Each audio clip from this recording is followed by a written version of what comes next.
Hoje pela manhã, nós falamos sobre o que é decisivo na missão de Jesus Cristo para a nossa vida. Procuramos mostrar, já falamos isso aqui, que aquilo que é decisivo, o mais importante, que é de fato o foco central da nossa fé cristã, é a morte de Jesus Cristo na cruz por nos amar e a sua ressurreição vencendo a realidade terrível da morte.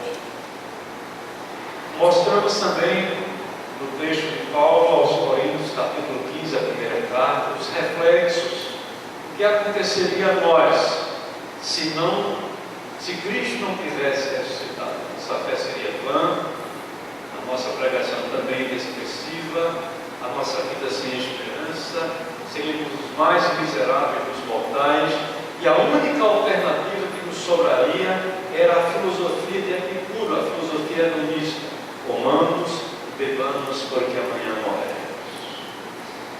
Mas graças a Deus pela vitória de Cristo na cruz, que acenou para nós com essa esperança que nos dá a vida abundante aqui, apesar das dificuldades que nós experimentamos. Temos essa vida abundante. Nós somos as pessoas no mundo que somos depositárias dessa vida abundante.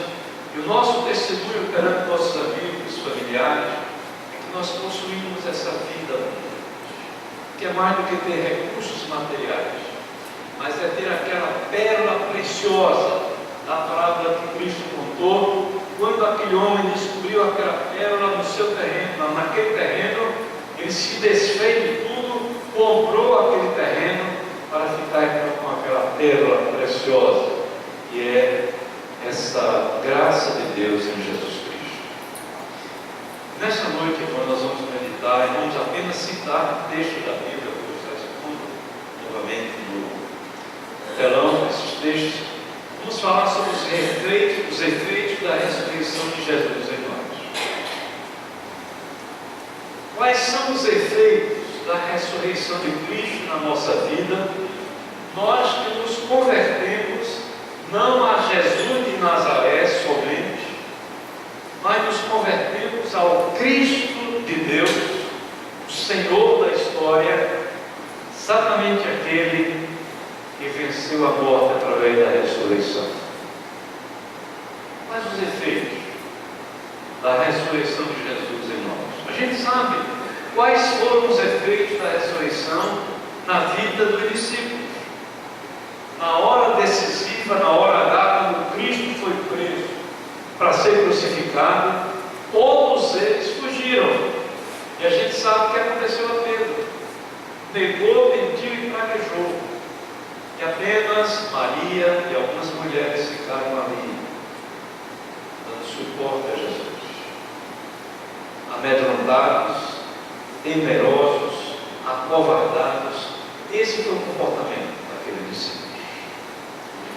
Mas aconteceu a ressurreição de Cristo, e Cristo apareceu àqueles homens, e o comportamento deles mudou radicalmente.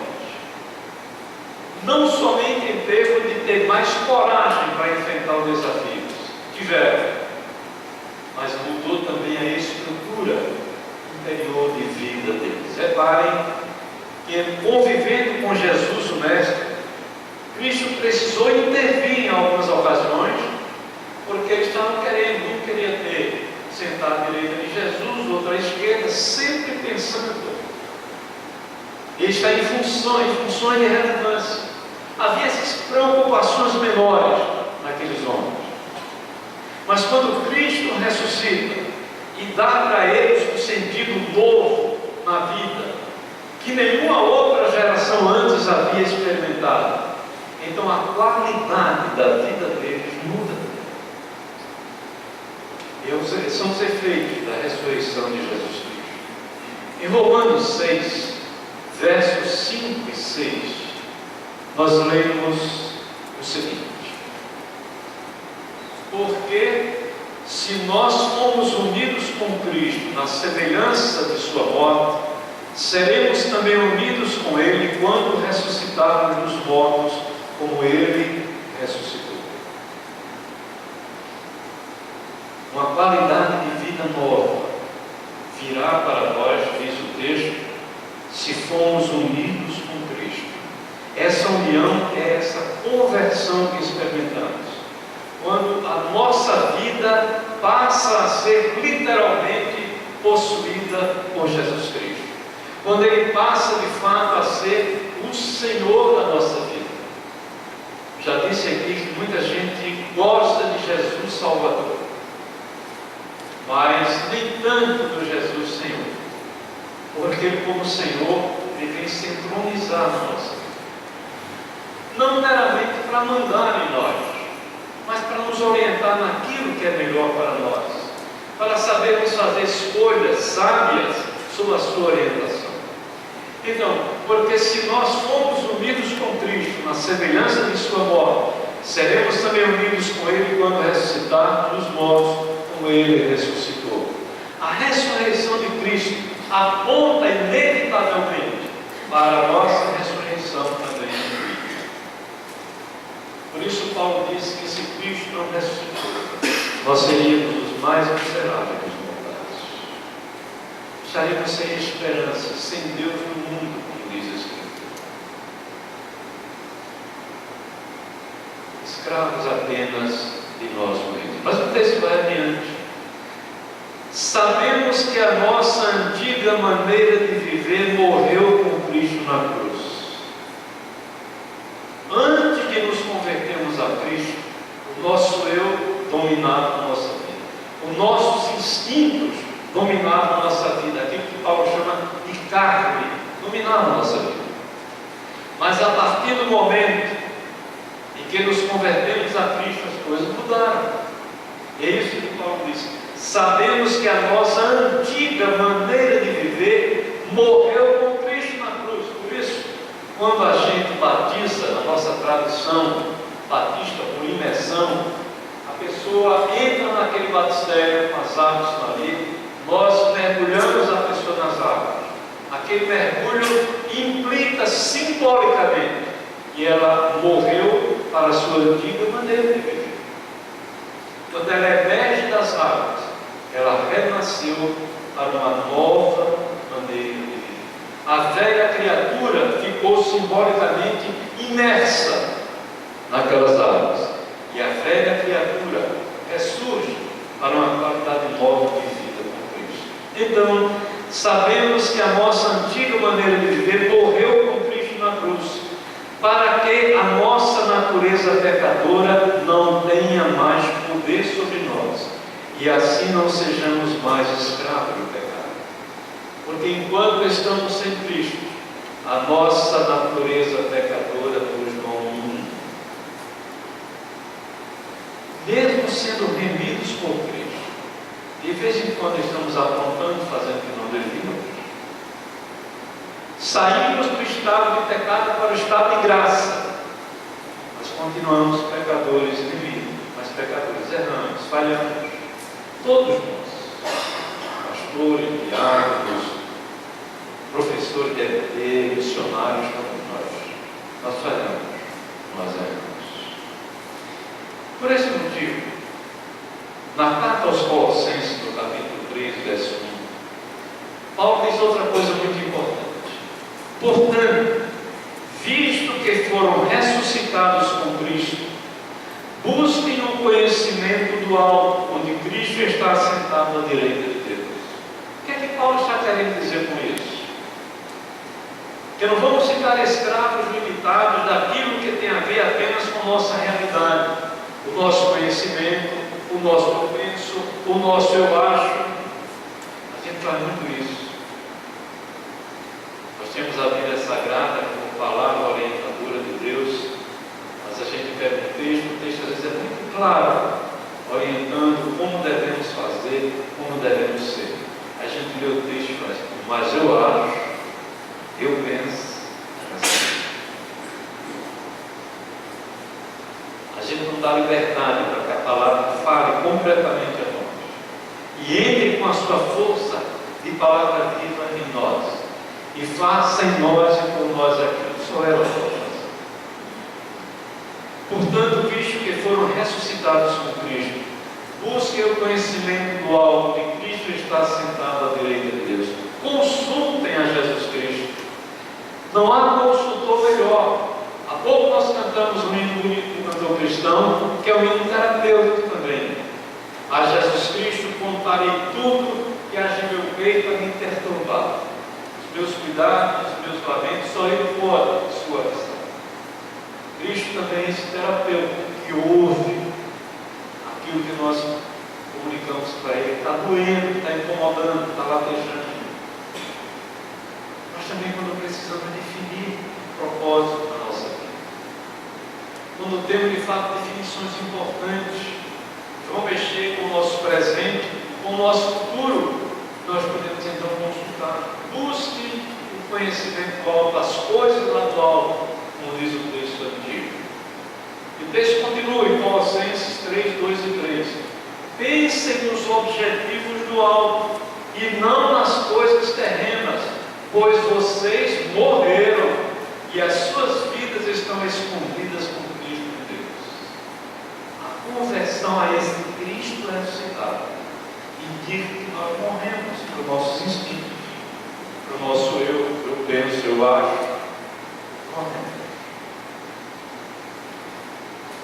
Temos visto o Estado Islâmico e outras agências do terror, Al-Qaeda, outras, Jihad, Hezbollah, braço do terrorismo, causando muitos estragos, a maioria com homens e mulheres que se enchem de bombas, cinturões de bomba, e eles vão para lugares escuros que ali se explodem.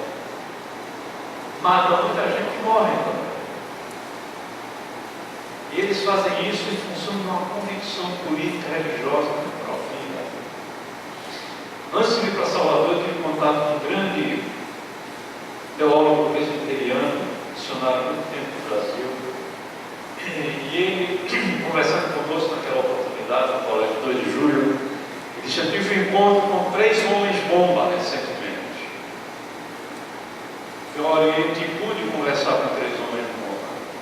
E perguntei para eles o seguinte: vocês não têm medo, não, de morrer? Eles disseram: nós já estamos mortos. Eles já estavam comprometidos com a causa do Islã, com aquela orientação meio estranha que você levanta um bocado de gente com você que é inimigo do Islã. Você tem os privilégios lá no paraíso. Nós já estamos mortos. É isso que Paulo está dizendo aqui. Pensem nos objetivos do alto e não nas coisas terrenas, pois vocês morreram e as suas vidas estão escondidas com Cristo em Deus. Então há certas coisas que não nos interessam mais, que não nos seduzem mais, que não nos atraem mais. E quando porventura elas tiverem esse poder de atração, nós temos como invocar a presença de Jesus, o nome de Jesus, para nos fazer superar essas tentações, essas dificuldades maiores, que fogem muitas vezes ao nosso controle, que ficam ocupando o nosso pensamento, e Ele pode nos ajudar a fazer isso. Eu vou pedir ao grupo de louvor que ensaie a música mais difícil que eu escrevi na minha vida até hoje. Essa música tem uma palavra só. E essa palavra é Jesus. Porque Jesus significa Deus é salvação, Deus é livramento, Deus é libertação. E em várias oportunidades, eu ensinei isso aos meus jovens lá em Salvador, e eles sentiram a libertação vindo quando eles cantavam bem baixinho na capela, eles sozinhos: Jesus, Jesus, Jesus, Jesus. Eu já disse aqui que em muitas oportunidades eu ia de casa para a igreja a pé, lá em Salvador, cansado às vezes em função de uma noite mal dormida, e eu tinha que atender uma pessoa no gabinete com problemas muito sérios. Como é que eu vou conseguir me concentrar? Eu estou andando, né? Não vou gritar, estou andando para poder ficar mais desperto. E me lembrava disso. Eu começava a caminhar cantando: Jesus, Jesus, Jesus, Jesus. Quando eu chegava no gabinete, vinha essa energia que não era minha, vinha essa capacidade de servir que não era minha, e vinha essa condição de poder ajudar aquela pessoa que estava ali, precisando conversar comigo. E eu não estava sozinho com ela. Havia mais alguém que disse: eu estarei com vocês todos os dias até a consumação da história. Eu estou nesse gabinete aqui atendendo as pessoas, não estou sozinho. Tem uma pessoa mais importante do que eu. Exatamente essa pessoa, chamada Jesus Cristo, que venceu a morte e disse que não abriria mão de estar conosco todos os dias da nossa vida. Quando estiver inquieto, quando estiver tentado a fazer o que não gostaria de fazer, pense nesse nome. Ore esse nome, porque era a oração mais intensa dos cristãos primitivos. Era essa: Jesus, Jesus, Jesus, Jesus. E Ele estará presente e Ele ajudará a você nesse momento. Ainda em Colossenses 3,4 lemos: quando Cristo, que é a vida de vocês, for manifestado, também vocês serão manifestados com Ele em glória. Essa palavra tem a ver com a segunda vinda de Jesus, com a parousia de Jesus, e essa manifestação de Jesus redundará também na nossa manifestação. A palavra diz que os mortos ressuscitarão, também serão manifestados com Cristo em glória. Mas o texto vai adiante, Colossenses 3,5, veja bem o que ele diz: sendo assim, façam morrer tudo que pertence à natureza terrena. E a palavra tudo nós aprendemos que é uma palavra radical, tudo mesmo, sem exceção. Façam morrer tudo que pertence à natureza terrena. Imoralidade sexual é a primeira coisa que ele diz. Impureza é a segunda coisa. Paixão, vontades más e a ganância, que também é idolatria. A gente pensa às vezes que idolatria é somente se está apostado dentro da imagem, mas ser ganancioso também é ser idólatra, segundo a Escritura, segundo o pensamento de Paulo. Façam morrer tudo que pertence à natureza terrena. Imoralidade sexual, aí o leque é o leque. Impureza, paixão, vontades más e a ganância, que também é idolatria. E o texto prossegue: é por causa dessas práticas malignas que vem a ira de Deus sobre os que vivem na desobediência. A ira de Deus não significa meramente um Deus que está irritado, botando fogo pelas narinas, querendo massacrar. A ira de Deus se concretiza também quando nós vemos o resultado daquilo que é o investimento que fazemos a partir de nós mesmos, segundo os nossos interesses. E vemos então o resultado. Somos vítimas de nós mesmos. Porque Deus não tem interesse nenhum, meus irmãos, em estar pisando, massacrando, punindo. Em várias oportunidades, no Antigo Testamento principalmente, você vê a palavra dizendo: se você fizer, se você fizer, se você não fizer. Tem a ver então com a nossa responsabilidade de fazer ou não fazer. Qual foi o texto que semeou a semente de um movimento novo, que não vingou como o pessoal esperava? Foi o sentimento da renovação espiritual no Brasil da década de 60.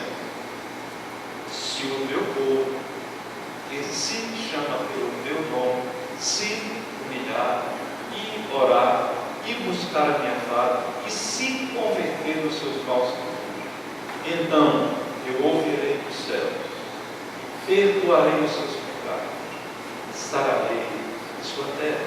Segundo Crônicas 7:14. Sim. Em Isaías é farto. Essa preposiçãozinha, farto. Sim.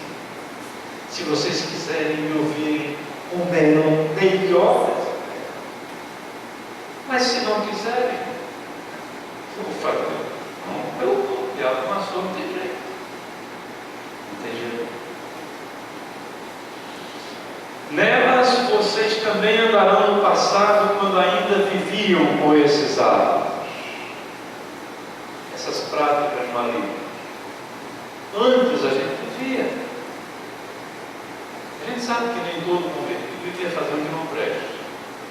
Simplesmente se converteu porque sentiu um grande vazio, sentiu a necessidade de ter Cristo dentro de si. Mas outros viviam na prática de coisas que eram terríveis. Alguns eram criminosos,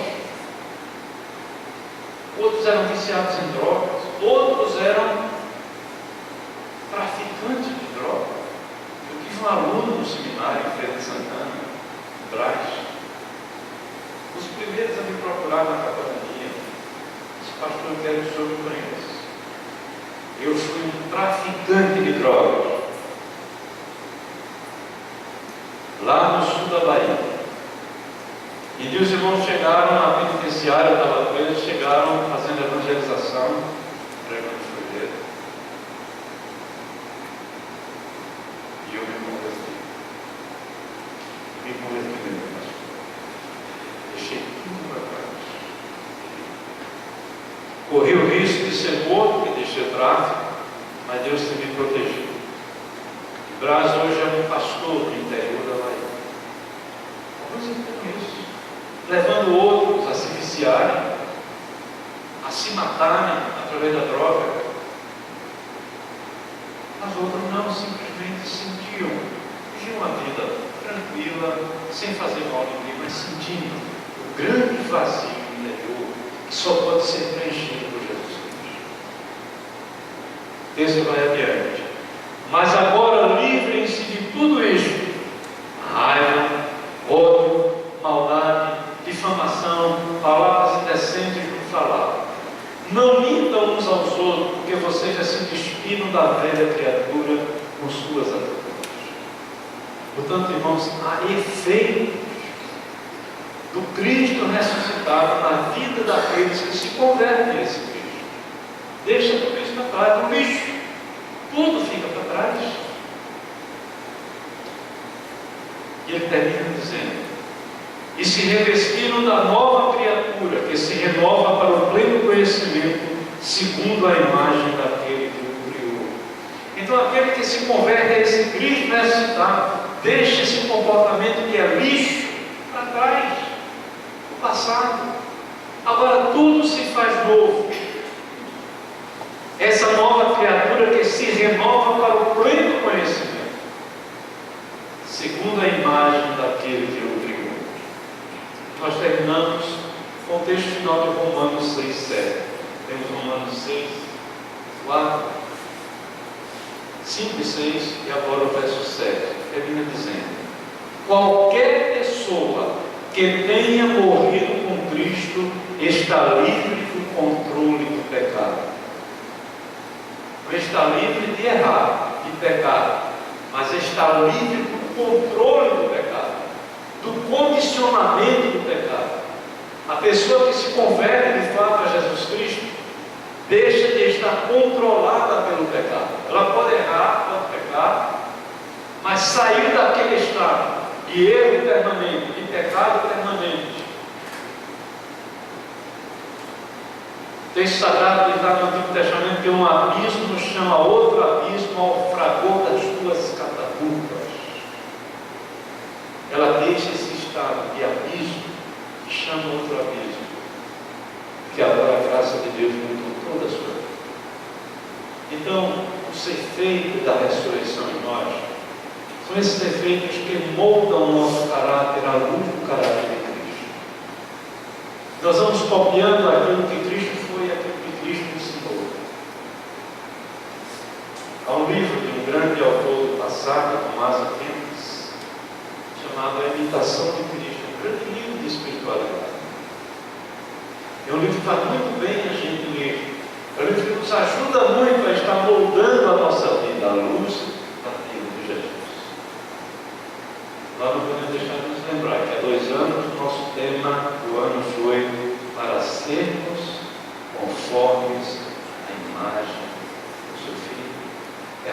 devemos ser da nossa vida como cristãos, como convertidos ao Senhor Jesus. Esses são alguns dos efeitos da ressurreição. Nós não somos melhores do que ninguém por causa disso.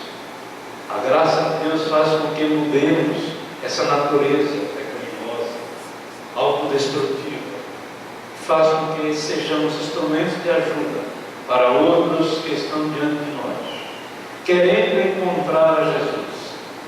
Quem sabe só vão poder viver essa experiência literalmente através de nós. Nós seremos a presença de Jesus para eles que estão buscando uma referência para mudar a sua qualidade de vida.